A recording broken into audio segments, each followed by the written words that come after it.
Pemirsa, sejumlah warga Loksmawe mendeklarasikan dirinya sebagai Gerakan Cinta Loksmawe atau GCL. Mereka berharap penunjuk PJ Wali Kota Loksmawe orang yang tepat dan memiliki koneksi dengan pemerintah pusat dan harus mampu memberikan kontribusinya untuk pembangunan Loksmawe dan mensejahterakan masyarakat.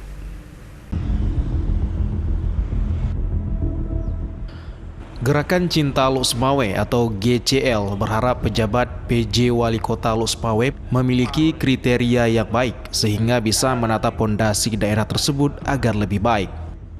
Inisiator Gerakan Cinta Loksmawe atau GCL Mukhlis Azhar dalam konferensi pers di Loksmawe mengatakan GCL merupakan sebuah komunitas dari unsur masyarakat yang peduli terhadap kondisi kota Loksmawe.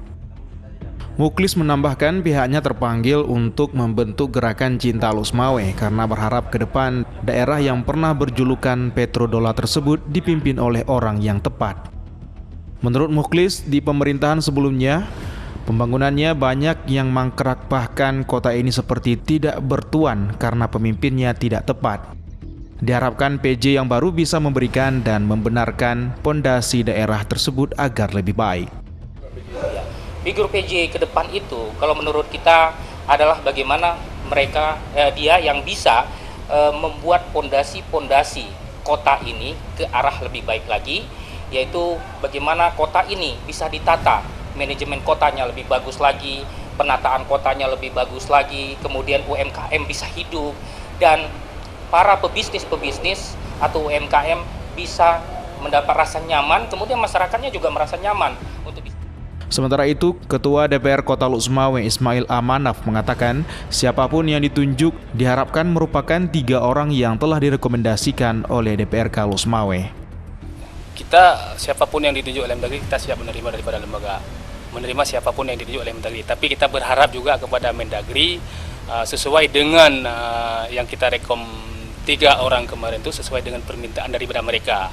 Seandainya Mendagri mengirim di luar daripada rekomendasi itu kita menerima, tapi kita sangat menyayangkan ya kan, percuma kita rekomendasi dan untuk apa mereka minta kepada kita kalau memang mereka tidak mengambil daripada yang 3 itu. Ismail menambahkan siapapun yang ditunjuk nanti sebagai PJ Wali Kota Loksmawe mampu bersinergi dengan semua lembaga, khususnya lembaga legislatif DPR. Kita berharap pemerintah siap berkolaborasi dengan semua elemen untuk memajukan industri-industri kecil yang ada di Loksmawe. Setidaknya karena ini kita lihat di Loksmawe banyak retail modern ya, banyak retail modern yang hadir di Loksmawe. Saya nggak menyebutkan namanya. Saya pernah sampaikan ke wali kota ini harus ada konten lokal, harus ada konten lokal yang masuk ke retail modern. Apakah penunjukan PJ Wali Kota Loksmawe kini hanya menunggu hari, sementara surat usulan DPRK Loksmawe yang beredar di media sosial ketiga calon PJ Wali Kota yakni T. Adenan, Dr. Syakir, dan Dr. Edi Yandra. Dari Loksmawe, Armia Jamil, iNews melaporkan. Gerakan Cinta Loksmawe. Yes.